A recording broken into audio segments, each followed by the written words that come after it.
And now, Josh, we are live, so I'll give it to you straight up. All right. Hail cheaters. Welcome to the Always Cheating podcast. My name is Josh. I'm here with Brandon. Brandon, how are you? Josh, one of our very smart Patreon supporters on the Discord this weekend described FPL as the devil's playground. And that resonated with me because it can mean many things. The devil's playground. It can mean, it's a area of temptation. It's an area of like exhilaration and also pain. And this season, we're nearing the end. We have a massive game week in the doubles and 37 to get to, and there's a lot of meat on that bone. But I think if we could just already jump to the end of the season, this one will be remembered as truly a devil's playground.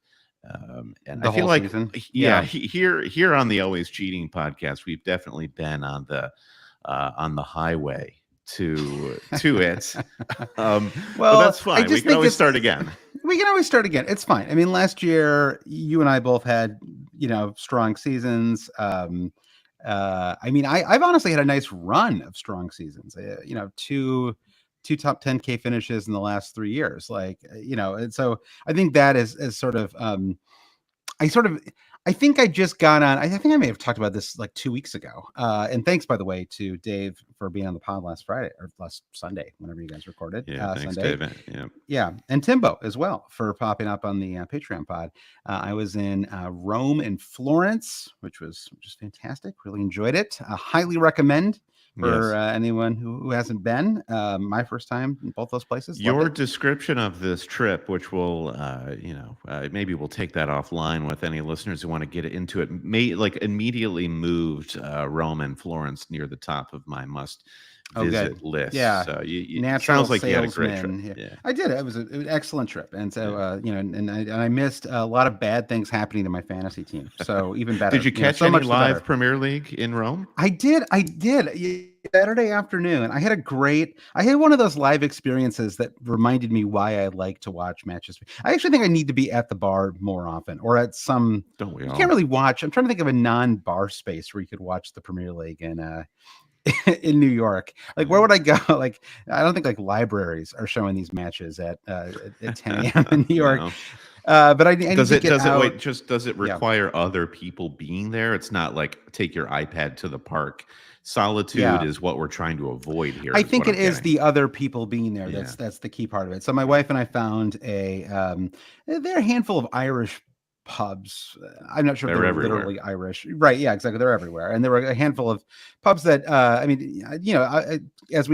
anyone who travels knows, it takes 10 seconds, right? You literally can just Google Premier League Rome or whatever, right? Go to map view and you've got 4 spots all within a mile of you. And so that's what we did. And a couple people actually had recommended some spots to us too. And we ended up going to one of those spots. But we went down to an old basement and, but it ended up being, they had a bunch of TVs and they had the sound on. And so I watched Man United Burnley and realized, by the way, this is like 2 weeks ago now, but Man United news. But it doesn't matter. But the matches themselves don't matter. Watch Man United Burnley and Newcastle play. And was that, who did Newcastle play? Was it Forest? Doesn't matter. Again, this is back in 36. Now I have to look, Brandon, because I can't. Yeah, I don't think it was Forest. It was Burnley. Burnley. Yeah, right. Last time Forest played Newcastle, Chris Wood put on a clinic. Yeah, it was Burnley because Burnley drew first blood. And then Newcastle came back and shellacked them. So, but anyway, so I was at the bar, and then we were just in the mood to chat. It was kind of a smaller space, and so we heard an American voice, and we started talking. There was a Texan who works in Rome, and then there was an Englishman, West Ham supporter who also worked in Rome, and they were just Roman. Roman workers just hanging out at this bar, and so we just had a great time. My wife and I were drinking. Our kid was reading a book, like literally it was like just in the corner. It was everyone was happy. It was all good. We were not neglecting our child, but they were fine. Sure, but there it is. Live sport brings people together. I think it was is the invigorating. point. It really was. Exactly. And fantasy was like, I mean, Bruno didn't really do anything in that match, right? He ended up getting a couple bonus points, but the point was I was just enjoying watching the games. And I think that sometimes when I'm having a less than ideal fantasy season, this will be my worst one by a long stretch. It's a good reminder that like you're not just it's not I didn't just like pick a sport at random, right? It's not like you and I just decided, oh, I want to do some like low stakes gambling on, I don't even really know, like just some sport that we don't get. We both enjoy watching the Premier League. It's super fun. The fantasy game is something that enhances it, right? It makes it even more fun. And so Totally. and I think maybe I've gotten a little too worked up about fantasy this season, and so I'm trying to get away from that. We always want to keep things positive here on the Always Cheating podcast, Brandon. And so we've got a big game week 37 ahead of us, and you and I are now separated, I think, by 2 points going into tomorrow's match. I have now lost my defender for tomorrow's match, Harry Maguire, out for the rest of the season. So I have a fun problem to solve. It's always fun to have to solve a 4.2 million double game week defender dilemma right before the double. And so that's maybe I shouldn't have had it to begin with. I don't know. So that's you keep talking. I'm gonna plug in my laptop. Yeah. So now I basically have 12 hours to wait and see if Bruno is going to start tomorrow. Because if he doesn't start, then I get Nicholas Jackson's points off the bench, and that'll be a real game changer for me. If he does start, then I just need him to score more than 16 points, and I'll be, perfectly happy. Yeah, and I get João Pedro off of the bench if Bruno is a no-show. And that was part of my -8 going into game week 36, which I just felt it was a mixture of all sorts of fantasy elements of being terrified not having Haaland. Maybe I make a -8 to do that, but the point of not getting Haaland on my wild card was to be different. And I had Julian Alvarez, but I just had this sinking feeling that I would just be washed away to sea if I didn't have Haaland. So my -8 to get in Haaland, João Pedro, and Chalobah, I think, assuming like Rasmus Højlund gets 2 points against Crystal Palace, it will have netted me 45 points, that -8. So I'm feeling really good about that. However, going back to the whole Devil's Playground thing is that sounds really good. And if you look at my game week 36 team, I have gotten a return from every single player except for Kyle Walker. And I'm at 89 points with the -8. That's a net 81 with Bruno and Dalot still to play. But I am, because of that -8 and because all of my guys did really well. But here's the thing. Every single dude did well in the game this weekend. So I'm still on a red arrow going into the Palace United game. Yeah, I mean, it's basically a gray dot. I've not moved. And it really is remarkable to get that many returns and to have your captain return 42 points. It just shows like a lot of really engaged managers still playing out there. And also because everybody returns, the Saka owners, the Salah owners, the Arsenal defensive owners, I don't know how many of them are actually active, but but that hurts when you're trying to go your own way and everyone returns. It's a real something for every 1 week, isn't it? Like if you wild carded in a bunch of players, they all returned. If you held Saka and Salah, right? Maybe Captain Salah. Granted, it wouldn't have gone as well as Captain Haaland, obviously, but like you would have gotten at least a goal and assist from that match. And so, I think it's so there was. You're right. I mean, it was hard to have a really terrible game week. I've kind of figured out a way to do it, but it's not easy to do. And it's kind of the story of my season. But Brandon, I don't want to talk about me. No, let's not dwell on that. No, I've done enough of that already. I've been around you long enough, Josh, to see the true. We go to the farmer's market and get our special Josh jam that we put on our toast. I would not be surprised if you got Nico Jackson off the bench and beat me on points tomorrow. So let's see. We'll see. I am certainly redlining right now, and I need a dose of positivity to carry me through these final 2 weeks. I'm limping to the finish line right now, Brent. It's more than a limp, honestly. I would say I'm like I don't really, I'm like I don't know where I want to go with this, Brandon. I Who in don't want your to. I don't life, want to. I don't want to Josh? make some. Yeah. Who in your life would you like to see come out from the crowd to actually pick you up from the pavement and help carry you across that finish line? Who is That's that? a great. I guess it's got to be you because you probably want to do it least, and so that would make it the most It could be a famous satisfying. person. Is there a famous person out there that you like? Ooh, there you go. Yeah. Do I want like yeah, like who do I really want to meet? Like Paul Rudd. I love Okay. this. Paul Rudd, Rudd. come be a guest on Noted Always fantasy, Cheating. noted fantasy player, noted fantasy Yeah, manager, Paul Rudd. And yeah, I don't know. I'm gonna stick with you actually. You're my great, answer here. great. So game week 36 almost in the books. We'll see what happens with Bruno and Man United tomorrow. Some people will still have a handful of Crystal Palace players as well. I mean, I'm Eze is head in to a head number of against somebody spots. with Mateta, and Yeah, Mateta's going to have to get like 4 returns to help this person. But yeah, and his could form happen. could happen. Yeah. Yeah, there's a 13 injured Man United defenders, so yeah, that does help things a little bit. So yeah, and Chancer, our old buddy Dan, noted there's only 2 points between us. Says, is this the closest Josh Brandon death contest ever? I think so. I feel like Surely. there was a season, yeah, a couple of years ago. I remember I was having like a little bit of an off season, not to this level, but I was like in the 100K, and you were inside the top 100K, and I feel like I needed a really great game week 38 to come to nick you, you know, in the end points. And I didn't do it. And I remember you were like, I remember you said something like, you're like, this season would be a failure to me if you came back and then overtook me on points. So I remember, I can't remember what year that was, maybe 2019 or something like that. So yeah, there was one season too where we were doing our $50 cup head to head, and I beat you on head to heads to win the $50, but then you overtook me in overall points, and it felt very much like winning a bubble tournament or something like that. Right. It felt like the Lakers. Yeah, exactly. There's a yeah, exactly. Or the what's the mid-season tournament or whatever they're doing. Yeah, now, the in-season tournament, I think they call that in the NBA now. Exactly. But it's a nice thing, but it doesn't really move the needle. Yeah. What's interesting to me about us being so close in points is, I mean, naturally our teams can converge game week to game week because we're so close in thinking, because we do this podcast twice a week.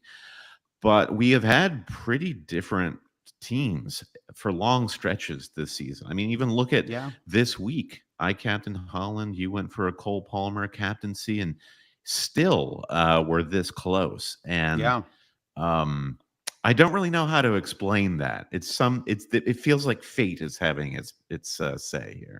Yeah, I was reminded too of the kind of YOLO captaincy and how much more fun they are in theory than they are in actual practice. It's I think this is why I think it's so hard if you have a certain kind of bent to make up a lot of ground down the stretch, right? Because you basically have to go against your own instincts, right? The instincts being, well, I suspect this player is going to score the most, right? I suspect this player is going to score. That's the player you want to captain. That's why Haaland was the most widely captained player this week.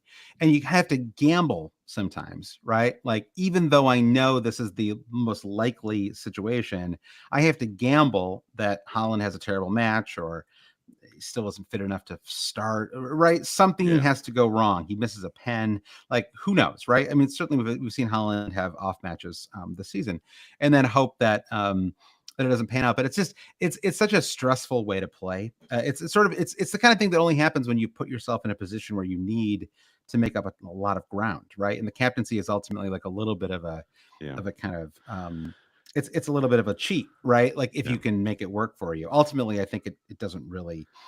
I mean, I don't know. It kind of does. I mean, the captaincy is obviously hugely important, but maybe the captaincy as a route to make up ground is a little overrated.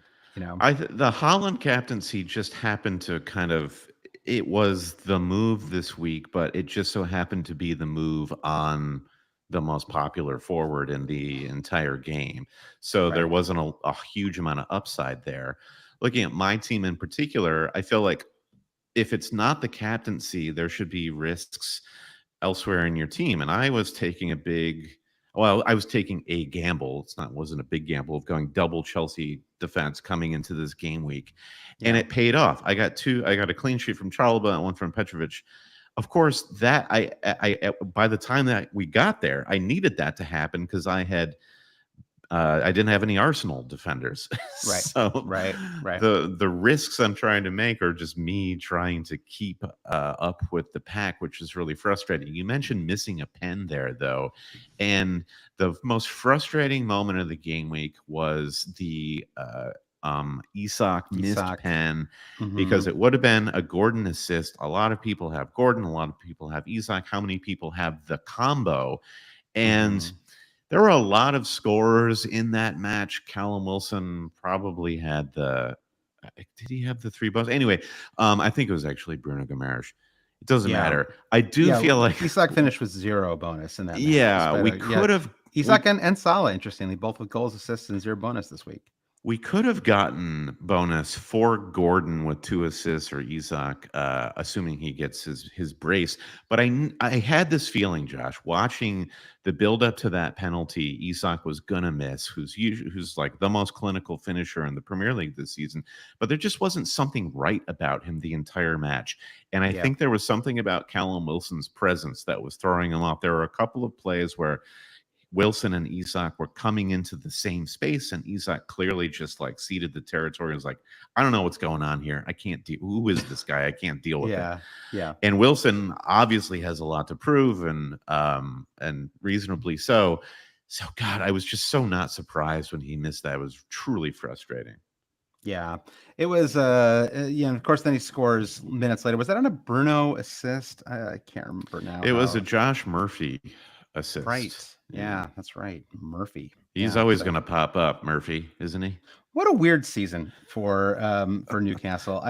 It's really I'm honestly, like, I'm just blown away they've been able to right the ship as much as they Jacob have, Murphy, right? actually. What is their they now have, is it, oh, of course I wanted to pull the table and there's a pop-up ad that popped up. Yeah, so they have four wins and 5. I mean, 12 points in their last 15. They're not quite going to make it back to a Champions League spot.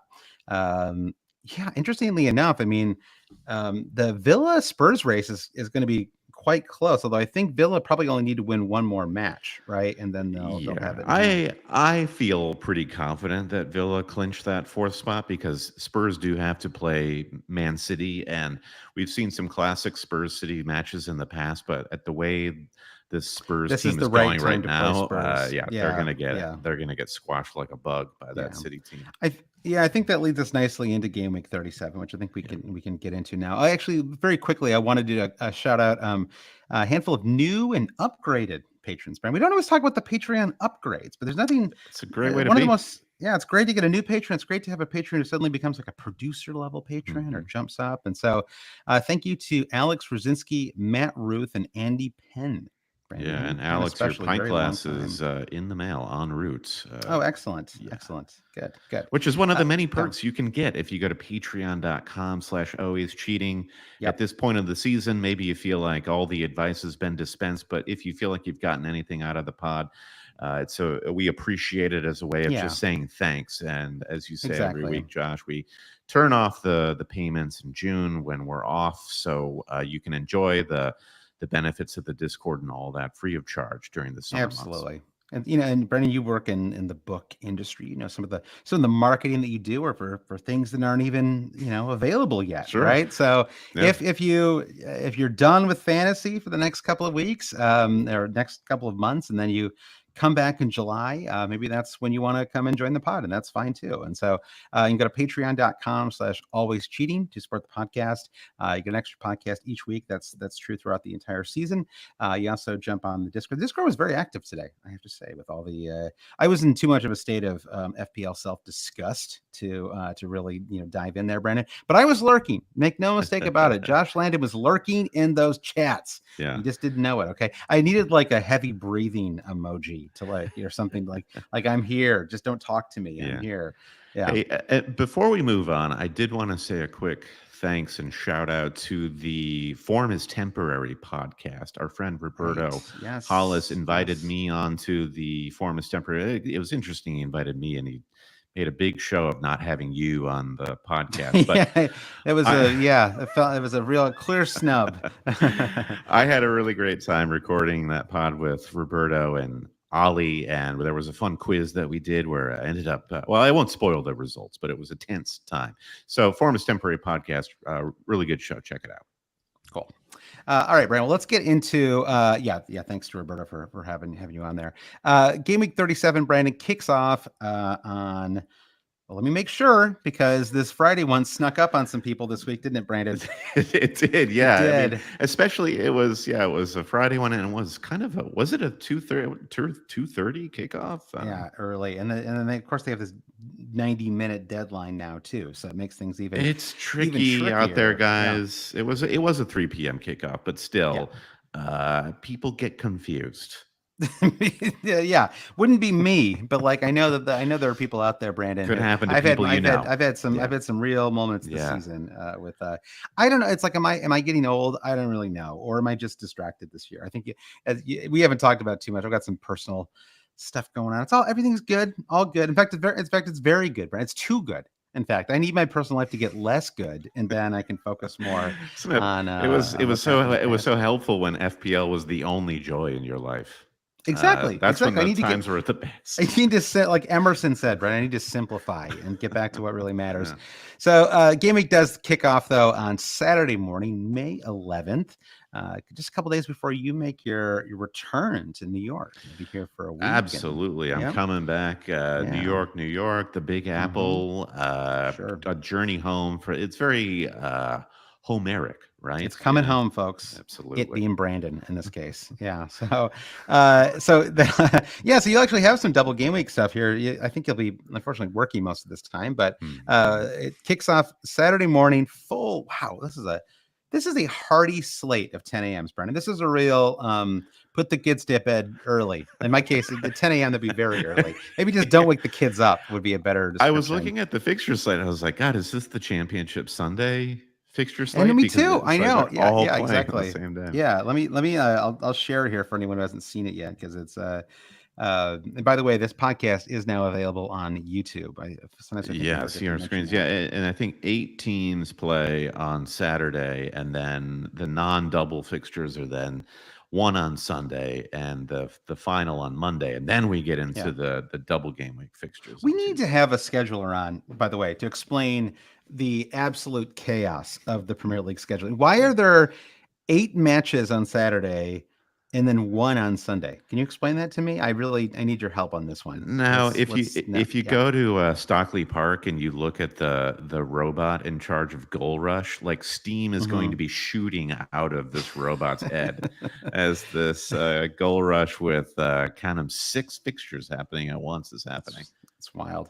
The most important one from a table standpoint is the Spurs. Well, honestly, there are 2, because Man United hosting Arsenal.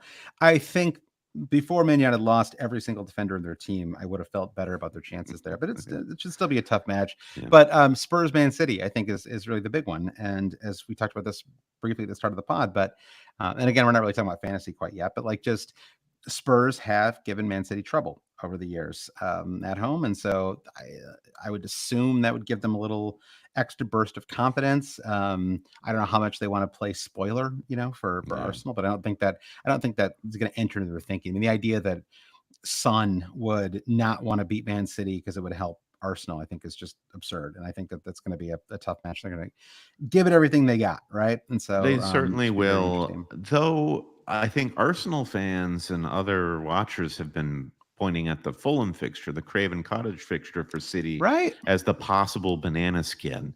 And Fulham are strong at the Cottage. Fulham are, though, at the point of the season where it's, where is the motivation? Do they have it in them? The appealing thing about Fulham as a club, Josh, Fulham prides itself as being a nice, happy-go-lucky sort of a fan base, and hey, we're happy to participate. So you're just happy to be there. Yeah, that's interesting.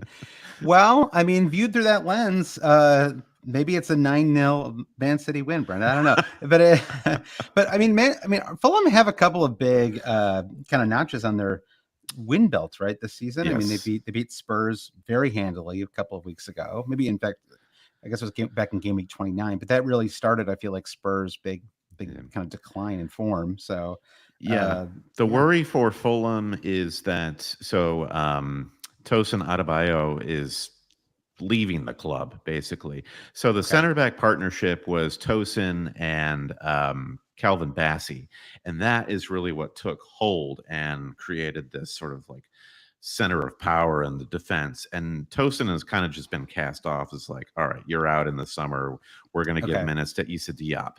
Issa okay, Diop can have real clunkers of games. He yeah, happened to play well enough against Brentford this weekend, so maybe Bassi Diop will work. But that's just something I'm thinking about as I'm looking yeah. at potential captaincy and City's odds at the Cottage. I do like Diop though. I mean, Sure. he's yeah, but He's got good games in him. I mean, when he's good, he looks very solid. yeah. But he's always got those mistakes in him. Yeah, what would have helped is if Man City were still in Europe, I could see this being Yeah. even trickier, right? But I think, yeah, as is no second leg of the Champions League. Yeah. I mean, they really are rolling right now. I mean, this is uh, it's wild to me, honestly, that Pep hasn't won more Champions Leagues because the way that Man City, as a like in terms of the Premier League table, have finished basically every year but but I guess Yeah. his first year they didn't win the title, and then they didn't win it once with the year Liverpool Liverpool. won, but otherwise he's won every time. So I've got this theory that I'm like sort of working on as to why Pep hasn't won those Champions League, particularly if you look at the semifinals this year with Bayern Munich and Real Madrid specifically. Bayern Munich has not played great domestically. Obviously, Leverkusen has just run away with it in this like record-breaking season. Yeah. But you look at that Real Madrid matchup against City, and it is like Pep's robots playing in a very specific sort of way versus a team in Real Madrid who feels probably a little more empowered to be free. And that doesn't always net you the most predictable results, but it feels like in the Champions League, the teams that are just the not necessarily flair, but talent and freedom seems to Hmm. often win out in the Champions Yeah, League. So I think that's it's gonna be why Pep so might struggle weird. there. It's gonna be so weird, by the way, if we end up with a Borussia Dortmund Bayern Munich final.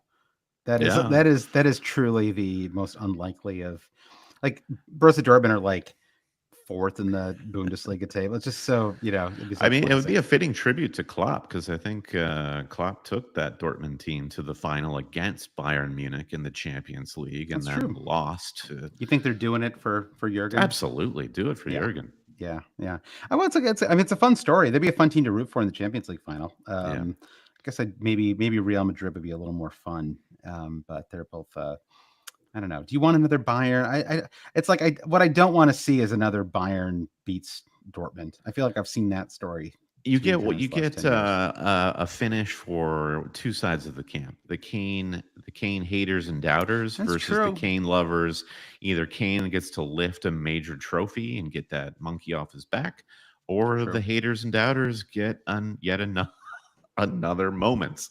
That is true. That is, yeah. Okay. All right. There's some good narrative there then. Well, Yeah, yeah. Now we're gonna end up with PSG Real, but like, we'll see see what yeah. happens. All right. Well, back to game week 37. Who plays twice in game week 37, Brendan? It's Brighton. Okay, sure. Sure. Chelsea, Manchester City, Manchester United, Newcastle, and Spurs. So for both Chelsea and Spurs, it's the second time they played twice in the last 3 weeks. So yeah, very a lot of matches. Though Chelsea have figured something out. Interestingly, like I don't know what if Poch is sort of starting to put the pieces together a little bit, but I mean, I'd say the last couple of weeks are probably the most, Yeah. maybe just the last week. I don't really, it's like probably the most encouraged you can feel as a Chelsea supporter. Was it Enzo Fernandez the whole time? Like since he's been out of the squad, it seems to kind of coincide with this resurgence, like Yeah, taking one of those midfielders out, and yeah, it's worked. yeah. Even Conor Gallagher probably had some amazing moments, and there was Hmm.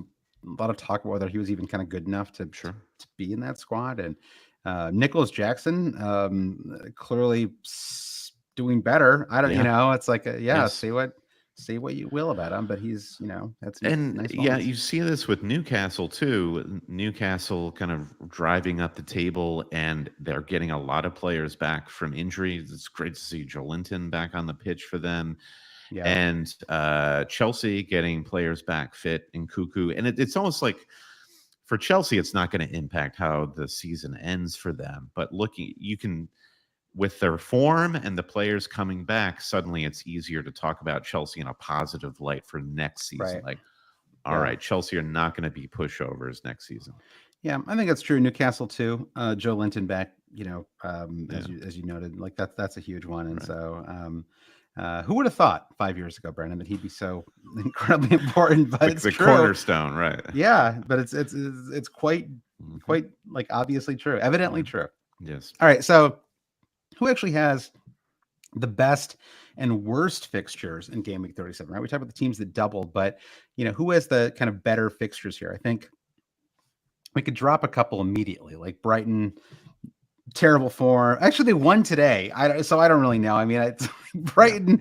How did they win that match? I have no idea. But credit to De Zerbi, I guess. I sort of felt like it felt like that train was out of coal. Credit to Adingra, who was just a man on fire that entire match. He's been your guy. I often jokingly call people your boy, but he's the closest one to an actual Brandon's boy on that team. I think he played well, and Watkins seemed a little off that match, and they had an excruciating tie against Olympiacos on Thursday night. Granted, it was home, but 4-2 loss. It seemed like it might have zapped their energy. But yeah, Brighton still, of the doublers, seem like they have the weakest sort of like points opportunity of the bunch. I think so. And just moving through the teams that double here. I mean, obviously you have some single game week teams as well that we can talk about in a second. Maybe Arsenal away to Man United, most notably. Chelsea away to Forest, away to Brighton. Not bad. I feel like. I mean, and Forest are I mean, I don't know. They sort of I guess it's kind of a tricky time to play them. They did did they ultimately secure safety with that win? I don't know. They got pretty close, I'd say. Luton could do it, but they just haven't been able to win any games in a while. If the final shot had gone in on Friday, the last shot of the match, if they'd gone that and 1-2-1, maybe the story is different. Yeah, but I agree. I mean, it was 3 points to 1 this weekend. I don't necessarily want to count Luton out because it'd be fun for them to make a go of it. Nor do I want to say Forest will think they're safe. So that makes it tricky for Chelsea in that fixture. So like Chelsea feel like they have the best fixtures if you take home and away out of it, but they are both away, and Chelsea seem to rely on playing at the Bridge to get these really standout, emphatic wins and results. So, and then, I mean, if you look at the teams that have strong home fixtures, you've got Manchester United, who have had 2 home fixtures in the double, but they are against Arsenal and a pretty informed Newcastle. So this is only Man City, I feel like would be a worse team to play than those two at the moment. So tough fixture. Though honestly, I would expect them to score in both of those matches. I think even the Arsenal match, I feel like they can at least get one pass. I suppose it depends on the Bruno situation, because if he's injured or if this is one of those like he wants to go this summer. It's kind of like you were saying about the Adebayo. Adebayo, is that just call him Tosin and you'll be fine. Okay, Tosin. Yeah, with Tosin, where maybe if he really is gone, of course they wouldn't say this out loud, right? But if he really is gone, then maybe they want to try Mount in a more, like in a kind of Bruno-ish, whatever, right? Now. Yeah, it's Mason Mount's team now. I don't know, or it really is just a small injury. I mean, who knows, right? So, but I would certainly fancy Bruno's chances with 2 home matches. And I think Newcastle are in a fine spot as well, given their form. Home to Brighton, away to Man United. I see them scoring multiple goals in both of those matches. Spurs are in a tricky spot. Again, they can score. This is just the story of the season, by the way. Is I don't like any of the defenses in any of these any of these matches. Right. But Burnley home is a terrific fixture, right? So that one fixture alone makes them a very interesting double game week team. I'm already tripled up on them, so there's kind of nothing I can do there. Not the Spurs defense. You're doubled on them, right? No, I'm doubled on the Spurs defense. What a wonderful decision that was. And Vicario. That's they might have Vicario. His name might as well be like Pyrrhic Victory, or it's like he has all these matches where he plays great and has a bunch of saves, and that means nothing because they still concede 4. And so I hate having to defend. I think next year I'm just going to spend no money on defense and just put all of it up front. Is there any? I mean, you can still get these like Kvaratskhelia guys at 5 million, right? Like, why am I spending more than 5 million on anybody? Even still with Guardiola, he did Bupkis for like 3/4 of the season, 20 game weeks. Yeah, exactly. So So I think the defense has really tripped me up a lot this season. And then you have Man City, who they have two-way matches, but they're Man City, right? So from a kind of pure fixture standpoint, I don't love Fulham away or Spurs away as a double, right? Like I don't think either of those are awesome matches where I would feel super confident in their attacking players. It's certainly if you only had two Man City players, I'd recommend getting a third, right? I mean, there's a kind of like baseline of just like they're an excellent team. They're going to probably win both these matches. They're going to score a couple goals and most likely keep a clean sheet in at least one of the two, right? So there's still a lot of like value in them, but I don't see the massive upside there that I might see with like Newcastle, for example, right? I think if you really, this kind of brings me to before we get into the captaincy stuff, what do you think about Arsenal? Like if you were a manager who had Saka or had Gabriel or something like that, like would you be trying to get off of your Arsenal players this week, or do you? No. I have a bench boost and I've got Gabriel, and so I think I'm in a slightly interesting spot there where I could turn him into another player for another double game week player for 37. I would take Arsenal in two fixtures as well. They don't have a double in 37, but they finished the season in a match that they will need to win, home against Everton. Yeah. I don't quite know what to make of that match because Everton have been playing well, but I will be moving at least one of my double game week assets to get an Arsenal player in 38 for that Everton match for sure. So if you have Arsenal players, I can't imagine moving any of them. And because we kind of like don't know precisely what to think about any team this season. And there's only one aspect of one team that seems to be a relative certainty, and that's the defense for Arsenal. So if you have Arsenal defense, even though if you assume Manchester United are good for a goal in that match, I wouldn't move them at all. I'm not sure I would bench them if I was not bench boosting this week. I think I'd still look to start an Arsenal defender unless I had a doubler to start in their place, just because this is the only certainty of this season, right? Right. Yes, I agree. Like if I had, I don't know, like let's say you had Branthwaite, who has Sheffield United at home. Like, would you start him over? Okay. Branthwaite versus Gabriel.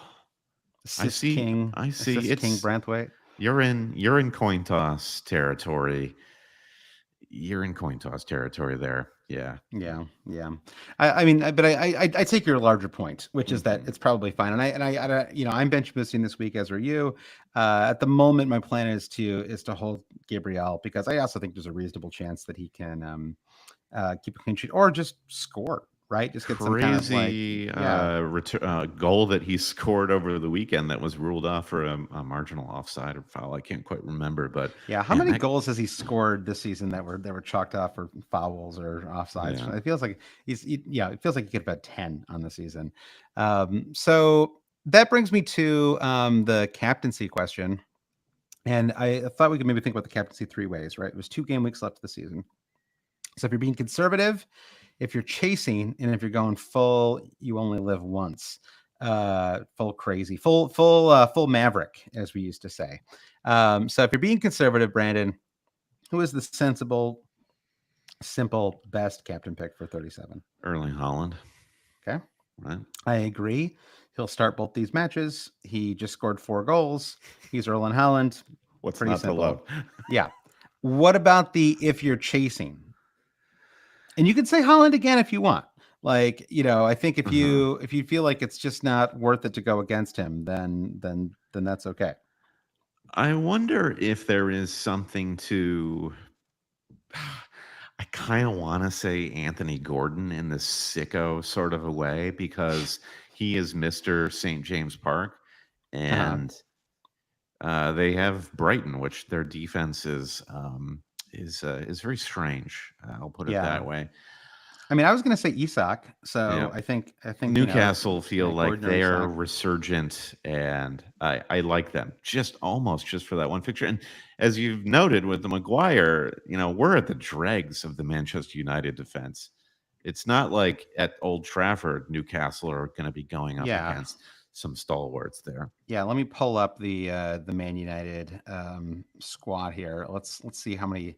Yeah, I mean, you've got. If you include Bruno and Rashford being flagged too, it's Maguire, Lindelof, Varane, Shaw. I thought there might be like a chance that Shaw maybe comes back right at the end. It wouldn't really be relevant for this match. I guess. I mean, I don't know. He has played as a center back at times. Not well, I felt like, but he's done it. So even your boy Gore is out, Brandon. That's tough. And your boy Kamala, a lot of your boys are injured right now on this Man United team. Your boy Hannibal too, man. It's a trio of Brandon's boys all knocked out. Get well soon, Hannibal. I'm sure you've gotten my card. Next time I see Hannibal live, I'm gonna have the sign that says Hannibal, your jersey, please, after the match. A great TV show just turned into a great asset, Brandon. For for sure. What about we kind of glossed over other city options. So you got De Bruyne was picking up some fantasy steam heading into game week 36. Yeah, with him blanking it always feels like a really great fantasy asset blanking, even though they've been in great form, is harder to swallow when somebody else on their team hauls massively like Haaland did. And then even Foden got an assist. The cheaper version of De Bruyne and Foden, if you want to put it that way, even got a return. So you do still have the opportunity to captain De Bruyne or Foden. And I wonder if either of those guys might be just slightly more appealing than going rogue on a Newcastle pick. Yeah, I mean Foden especially. Foden has had some massive hauls this season, right? Like hat tricks and more. So I think that, I think that you're right. I think Foden is a great pick. I think Isak is a strong pick. I mean, I think that you could certainly make an argument for Son as well, right? Just because because that Burnley fixture is fantastic, right? And he's also scored a number of goals on Man City, and he scored in the last 2 matches too. I mean, it's like, because we've been so frustrated by, I guess actually it was 2 of the last 3, right? I don't think he didn't score the Chelsea match, but I think because Spurs have looked so frustrating, maybe we've overlooked Son. I mean, actually, I think he was the one who played through that pass too, the one that remember at the end of the match, was it Richarlison? Benton? It was. Or was it? Okay. It was like Richarlison, and then it bounced off the. I thought Son played in Richarlison. Oh, and it didn't matter because it was offside anyway. Offside. Yeah, delayed flag. Yeah, there was something about Son in that match that didn't look quite right. The ball was kind of loose at his feet. I'm not feeling Wasn't super really high. sticking to his boot. Yeah, it wasn't really. He missed the stickum. He needed some pine tar or something He like did that need on his some boots. pine tar. I I mean, what about agree. Cole Palmer? So, Sure.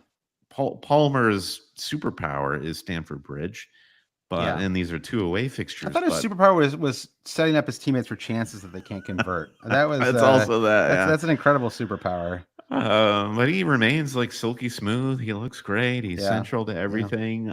He's my vice captain right now on my bus team. So Yeah. I think I have time for that as a captaincy shout.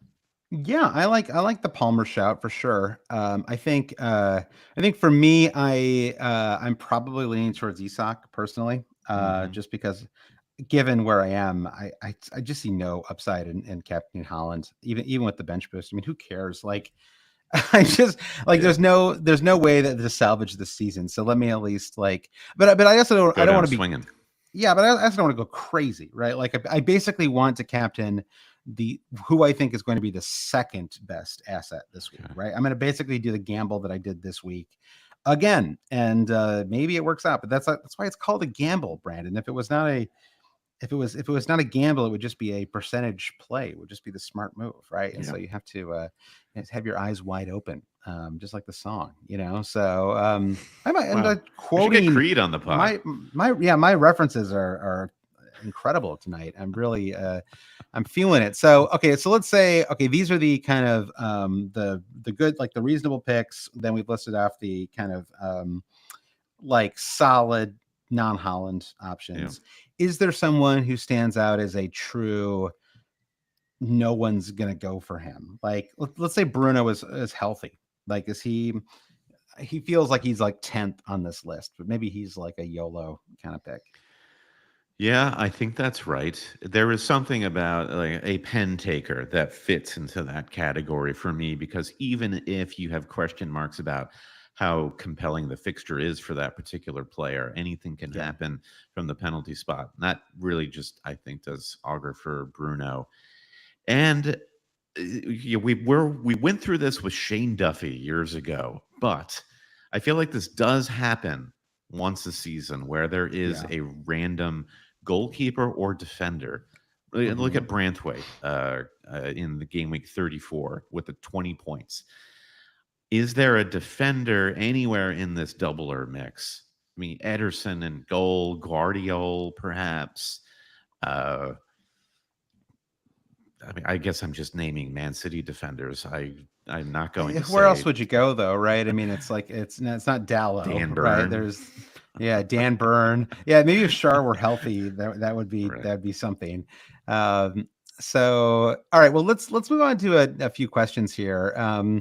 Shiv had a question about free hit team, but I think we should I had that at the top, but I actually think it'd be more helpful to look at a couple of the other questions first. So the question from Ken Dahl, Brandon, who says, or Kendall, I don't know, maybe it's Kindle. Says Shar McGuire are the popular picks, or are two popular picks for double game week 37. Now both gone for the season. Who are the best replacements on a bench boost? Now I think Shar is fairly simple, right? I think if you have a third Man City spot, you go Guardiol, right? And that kind of solves that problem. If you wanted to be a little different, maybe you could go for a Newcastle defender, right? That might be something to consider. Here's what I'll say. I think Malagusto. So one of the reasons why I moved Shar to Chalaba was you look at the state of that Newcastle defense, and it's Dan Burn having to be moved to center back to play next to Emil Kraft, who's not played a lot of football. They Yeah. have second and third choice fullbacks and Lewis Hall and Livramento, who's played very well when he's been on the pitch. So Yeah. I I feel like the Newcastle defense suddenly feels riskier to me, and Malo Gusto, who's back and looked decent when he came on for Chalaba against West Ham, Yeah. he's proved he's got attacking output, and I think these Chelsea fixtures are pretty interesting for him. I don't mind it. It still worries me a little bit just because just because he has missed 3 matches and almost 4 matches, right? Just the 7 minutes in the last match. So, yeah, the price is certainly right too. So at least he Maguire to Gusto is like a move that most people can make, right? Because it's only 0.1 million more. There's no Chelsea defender who you can like totally trust at this point because Pochettino's been rotating and Thiago Silva has had a little bit of a niggle and doesn't play all the time. And then his partnerships have been rotated as well. Is Chalobah center back? Is Chalobah fullback? Yeah. So it's very confusing. So I take your point on Gusto. And it's almost like, how do you even buy a Chelsea defender at this point? Even though I do think that they're like, if you could get one that you knew was going to get 2 starts, I'd be interested in that. I certainly wasn't expecting back-to-back clean sheets from them. I'm not sure many, even the people who brought in Chelsea defenders, I'm not sure they were. They had no right to keep a clean sheet against West Ham too. Like Jared Bowen hit the post 3 times. Was it 3 times? It was 3 times. Yeah. I think it's a little, if you want to move past Chelsea, I mean, you could look at, I mean, Brighton have defenders that are affordable, right? You could get Joel Veltman for 4.3. They have had this wacky ability to keep clean sheets in matches where you don't expect them to, right? Clean sheet away to Brentford in 31, clean sheet away to, home, clean sheet home to Villa in 36, home to Forest in 28. So I'm just looking through some recent results. So it's not impossible. Like we have this idea that it's like they just never ever keep clean sheets, but they can at least bang them out. The only problem is you don't really have that kind of attacking player that you can trust, right? Stupiñán's out for the season, right? And there's sort of no, everyone feels pretty risky, right? Like Joel Veltman, we kind of know what he is at this point, right? This is, I think, his 3rd year in the league. Yeah, I think Webster started today too, but Lewis Dunk is the one who will play both matches, and that's Lewis Dunk is just fingers crossed. Maybe he'll get something on. Maybe he'll get a goal. Yeah, that's pretty much it. Yeah, so that's the kind of territory, and he's at 5.2 million. I think he's too expensive to really consider for. Imagine me on my wild card, Josh, where I have Lewis Dunk, and I had I think 4, maybe 5 defenders at one point. I ended up with at least 4 who were priced higher than 5 million. In a season in which defense has been awful. Make of that what you will. I think that you had your move this year. I've had some personal life stuff. This is not but darn it, Brandon, we're putting out these pods like a couple of marathon runners. I'm gonna have a great bench boost, Josh. Yeah, me too. I'm gonna have the best bench boost of my life. Gosh darn it. We're gonna make applesauce from these apples, from these rotten apples, Brandon. We're gonna mix it with some sugar, make ourselves some applesauce, eat that applesauce all off season. Yeah, with some cinnamon on top. Exactly. We're going to, you know what we should do? We should get into, I'm trying to think of like some kind of canning metaphor here, Brandon. We need to basically we need to I'm gonna mix my metaphors here a little bit. We need to plant the seeds, right? We need to do or start the canning, right? So that by the time put it in our pantry. So by the time the season starts, the next season starts in August. You and I have created, right? We've seeded ourselves. We're ready for next season. So that this positive attitude that we have right now, that is the seed, right? That goes inside of our pickle jar or whatever. Yeah, that was a terribly mixed metaphor, but I know exactly what you mean. Any good things that we can pick out, let's put them in a little bag. I was trying. I was thinking. I like the idea of planting a seed, but then I was thinking that seed that's not going to get where I need it to be by August, right? You can't plant a seed in May, Brandon, and have that seed sprout in 3 months. I think what you're trying to say, nature works. We're like doomsday prepping for fantasy, I think is what you mean to say. Yeah. So, I mean, whatever. Like, there's 2 weeks left. I'm still going to watch the match. I'm still setting my team. I'm still thinking about the moves I want to make, right? So nothing really changes other than we're not going to be, winning any of our little money leagues or anything like that, right? Other than that, it's all kind of same as it ever was, right? So, you got to keep your head up and finish the season with a little bit of pride. Well, tell me what moves. I'm curious. I mean, there's a lot. We have a long week in front of us, but you've got a few problems that you want to address. Plus, you have 2 frees to work with. You thinking of Yeah, taking I a do. hit to remake portions of your team? And Maguire's got to Yeah. go. Obviously, that's first out. Yeah, I mean, so my free hits, or I mean, my excuse me, not my free hit, my bench boost squad at the moment. My bench boost is active. I went ahead and actually did that before I, forgot. And so I have, yeah, I mean, the situation with Bruno, I've got to keep an eye on, right? But yes, Maguire out for maybe Malagusto, Desazi out for Gavardiol would be the kind of two obvious moves. And I think I have just enough money to do that. And then I guess that would be the squad. Those are such boring moves. Like, the Maguire injury is such a low key annoyance. But this is the season of the injury, right? So that kind of is where we are.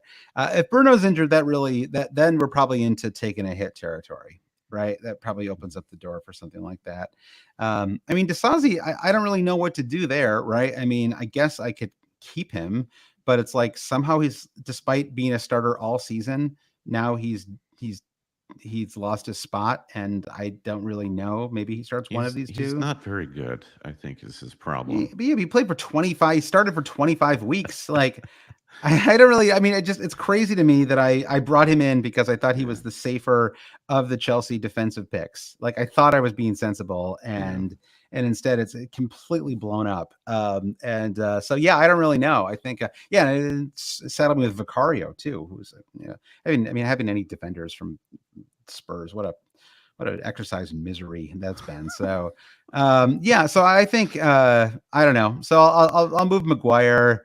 And maybe if I'm feeling really saucy, I'll turn Gabriel into Guardiola instead and take my chances with Desazi. The front picks itself, right? I mean, Areola, the reason I got him was just because he plays Luton at home, and I thought maybe they could keep a clean sheet there. I mean, obviously, they looked absolutely disgraceful today, West Ham. Like, their supporters, like, I'd be lucky if anybody shows up for that match next weekend. An empty stadium, COVID style. So, and then I saw our friend Tom Campbell was joking about them because Moyes was like still complaining about not having Declan Rice after today's match, and Tom was like, "It's May 5th. Like, it's like you had." First of all, they sold him this summer, right? And also they brought in Alvarez, who's been decent enough. I mean, decent. Declan Rice is, he's in the discussion for generational midfield talent, at least as far as Englishmen go. Sure, yeah. So you don't just go buy another Declan Rice. Yeah, but it's also like they had the off season, they had the winter break. It's like now clearly you can't just find a Declan Rice out of the, but like you had a year to shore thing. I don't know. Just it was not a great look to be like, oh, I still can't figure this out. He's in a situation where he might still be trying to vie for a contract extension with West Ham, and West Ham are probably like, buddy, it's not happening. There's some interesting discussion, I think, on the commentary today where they're like, they better announce that West Ham better announce that Moyes is leaving in the summer before the next match because he deserves a proper send-off in their last home match of the season in front of the Spurs. And I fully agree with that. I mean, he brought them a European trophy and some decent table placements. So, I don't want to disrespect the guy. All right, I need to stop. No, but he's also had a nice long run there. It's probably it's time. It's time. All right, I don't want to look at my disgusting team anymore. So why don't you share your team and I can take a look at it. All right, I'll throw my team up here on the screen. So I've got 15 doublers and my bench boost is also active. So this feels great to look at. Now, some of the picks, are in questionable form. You've mentioned Vicario a number of times here. Yep. And make what you will of Brighton, but João Pedro is finally getting consistent minutes. He, got his goal despite missing the pen. So generally feeling kind of like okay with those Brighton guys going into a double. That's fine. The one question mark I have is actually Chalobah, because I think Chalobah has benefited from some injuries in the Chelsea defense, and I think his minutes in this double are probably my biggest concern. And assuming Bruno is fit to play both, Chalobah seems like the one player that I could target for my like a free weak transfer. spot. So I'm looking at Yeah. could Yeah. move him to Gusto. I do have 0.6 in the bank to work with, so I could go as high as like 5.1, 5.2. So I could actually bench boost with an Arsenal defender just to get ahead of game week 38. It's like But it goes at that against point the you might as principle of what I'm trying to do here. yeah, I mean at that point you might as well just wait and have 2 transfers for 38, right? It's like That's true. That's a I good mean point. the odds are like even Arsenal have a chance of keeping a clean sheet, but it's probably still at best like 40%, right? Like This is our certainly time. less than Game week 50. 37 is our time for people who just jettisoned the Arsenal defenders, and by God, we deserve it. Okay. Exactly. Get your moment. But I feel like I want to kind of be a little proactive. I mean, do you see any other players here that you think should be shuttled out for another? No, I mean we have a very similar front line. I've got Jackson over Pedro. Otherwise, it's pretty much the same. Yeah, I mean it's like it feels boring to just move defenders around, shuffle them around. But I think, I mean, you kind of pre-baked your transfers, right? With the -8 that you took this week, you sort of you got in all the kind of people that you'd want. I mean, yeah, Vicario, Petrovic. I mean, I think you're pretty much.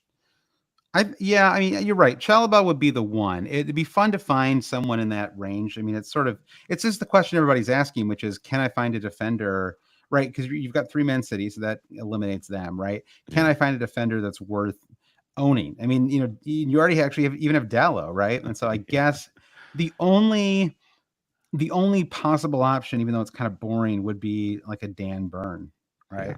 Yeah, and it would be good coverage, I think. Yeah, that's true. Because there will be a lot of people rolling with Dubravka even on a single game week. Yeah, just and there are a lot of because Dan Burn owners out there too, right? He's a pretty highly owned player, and so I don't hate that move either. So I like it. Lots of I'm excited to see how Bruno how his fitness turns out and go find some Chelsea fans out there who have a better bead on what the defensive rotation might look like. the Porro thing is funny, right? We both have Porro, and I it's something I want to think about next season, which is those like this thing that we all do when we like set our teams when there's like mass wild card moments, and it's like we all kind of bring in Porro, and then it's like it's like we all kind of know like that their defense is terrible, right? It's like it's like sort of like it's a well-known thing, and so but it's like it's so hard to resist these players. Wouldn't we have all been? I mean, of course, in hindsight, it makes sense, but like just you could just feel the zero, like a 3.9 million player doesn't even start, and you'd be better off, right? Because you could spend that money around the rest of your let the hate flow squad. through you, Josh. I know. I'm feeling it tonight. I am feeling it. Yeah, tonight. I think Porro was still a decent pick. He's got enough set piece threat, and there's always the chance. We're risk takers. We're gamblers, as you were saying, Josh. And I think Porro had enough upside that it was worth a gamble, worth a punt. Yeah, I mean, I agree. Like it was he was a widely picked player for a reason. And maybe I'm being a little too hindsight biased here, but I just think in general, we are really not thinking enough about how few clean sheets are being kept among most of the Premier League right now, right? Arsenal, Man City, top-notch defenses, right? Even Man City concede in like practically every single match, right? It's but isn't the counter argument there that you have to get the defenders who have attacking potential, and those are the ones that often have the premium as far as fantasy. Well, how much attacking potential do they have? I mean, Porro is like hasn't shown much of that at all, right? In the last like 20 weeks of the season. Yeah, it's been a lightning in a bottle season. You look at Andy Robertson's got like 2 and 2. Guardiol's doing what he's doing. There was that stretch where Gabriel could not stop scoring. Yeah. And honestly, Pedro Porro had that stretch as well. Like, but it's just like farther away in time. It's like I want to get back to like like kind of traditional principles too. And maybe there's just like somebody said for just like pick 2 defenders, one from like Arsenal and Man City, or like if they turn out to be next year the 2 best teams, which I assume they will be. Am I blurry on your screen as well, or is it just on? I think your camera is just kind of a little out of. It will come back into focus. I'll come back into focus. Yeah, Oh, there we are. There you go. Yeah. There's those. These beautiful autofocus cameras can be maddening sometimes. Okay. Yeah. It's So not I you, think. though. Okay. Fair enough. I think that. Where was I going with this? Oh, right. Just that basically like two top defenders from like the best defensive teams, whoever they end up being next year, right? Again, we're planting we're pickling, we're putting our cucumbers in the jar, Brandon, for next year. Yeah, so we're cuking it up. Okay, yeah, we're doomsday prepping. No, you see, why do you go doomsday? You're always going doomsday. It's funny. It's just funny to me. I don't know. Yeah, you're like, oh yeah, I moved out of New York, out of the blast zone or whatever. You know, I don't enjoy it. You know, I don't enjoy doomsday talk, and maybe it's because I'm a father of a young child or something. But we're just going back to humbleness, right? Pickling, right? Sensible. Yes. You know, use every vegetable, make it last. You know, so we put these morsels of good FPL play. Set your team by the deadline. Set that bus team, right? I've gotten away from that a little bit. It's the basic principle. Yeah, absolutely. It's the basic principle. We can't. Yeah, bus team is a hashtag. You know, trademark always. We should have trademarked that, shouldn't we have? You know, it's really it's escaped us now. You know, Peter Drury was talking about bus teams on the commentary the other day. Are you serious? No, I'm not serious. No. But we would have really made it if that were 100%. But yeah, that's true. All right. Well, anyway, let's move on to a couple of quick questions here, Brandon, before we close things out. Shiv asked about perfect free hit team for the week. Now, I don't want to go through everything here, but I would say I would try to get 3 Man City. I would try to get. I would probably try to get 3. Yeah, there's no probably about it. I would have 3 Man City and 3 Newcastle. Okay. And then from there, I would probably have 2 Chelsea. And then I think you can kind of mix and match a little bit from there. I mean, I think if I'm on a free hit, I know you mentioned Gabriel before, but I would probably any single game weekers, I think I would bench. I think I would still try to field 11 double game weekers. I agree with you totally, because you don't to use chip. I don't know. I just feel like compelled. I don't know if this is too chip theory, but I want to just maximize the potential power of that chip. Yeah. And the only real power we have is minutes that our assets will play. Yeah, that's the only thing you have like hoping more for those, control over. And hoping for those like massive, like above expectation, right. You know, huge 20 point, you know, plus returns. So yeah, I think that's really where I would look. I think if I were looking at, I mean, yeah, like you made a little bit of a case for João Pedro. I think I probably honestly would have Nicholas Jackson though, given his form at the moment. I think so. I would too, for sure. Yeah. So you know, and I think the Forest match in particular, I could see that being like a match with more than I could see 4 more goals in that match. Not necessarily all from Chelsea's side, but I could just see that being a pretty high scoring kind of loose. Those are 2 teams that don't. Well, again, and now I'm like repeating myself from the start of the pod, but I do think that. I think the Forest might feel a little looser in this match now. Like I think they got their big 3 points, right? And so now I think they're probably, let me just take a quick peek at the table while we're talking here, because I am curious. Give us the spread here, Josh. Where things stand. Yeah. So we have, and they've all played 36. So so Brentford is now, I think, officially fine. They're well fine. They're 10 clear of Luton, who's in 18th place. So the situation now basically is that Burnley and Sheffield are down. Burnley are not literally down, but they effectively are, right? Forest would have to get 0. I mean, I guess it's not over because Forest they're basically in the same situation as Luton Town are. Burnley is a little bit. I mean, they have a couple more points. I mean, Luton Town have a couple more points though, at least, right? So like if Luton win their next match and Forest lose, and they're both on 29 going into 38, right? So that's pretty tight. Whereas Burnley could win their next match, and then they'd be on because their goal difference is so inferior to Forest that even if they won, there's almost no chance unless they won 20-0 or something like that. So yeah, Luton basically need to win this weekend and hope that Forest lose. So I'm glad I looked at this actually, because Forest really do need to try to find a way to win this match, right? So maybe that makes it a slightly more low scoring match, right? Like I'm not sure that like a wide open match helps them, right? It's like maybe they just try to 1-0 their way to victory if that's a possibility. And if they're able to keep it tight the first half of the match or something like that. So maybe that makes someone like Palmer slightly less appealing, just because Forest have an incentive to. Honestly, they have a real incentive just to get a point out of this match too. Even just getting a point really helps them a lot going into 38. It does. Yeah, I take that logic. Are Forest capable of sort of like managing their style in such a way that I'm less convinced by? But strategically, you're correct. And let's see. And Luton have West Ham and Fulham for their final 2 matches. Not terrible matches, all things considered. No. Pretty good time to play West Ham. And then they host Fulham for 38. And Fulham will really have absolutely nothing to play for. Beach Boys. Right? So, yeah, absolutely. Exactly. So it could be interesting. I hope we have a game week 38. I mean, it should come to pass, Brandon, that we have a title decider and a relegation decider in the same weekend. Which I think, there will be stakes. There will definitely be stakes for sure. Yeah. We need Arsenal to really win that Man United match to keep things super, super spicy. Yep. All right. So let's see. Any other questions? 2 last questions. One's from Lucas. He asked about Richarlison for the double.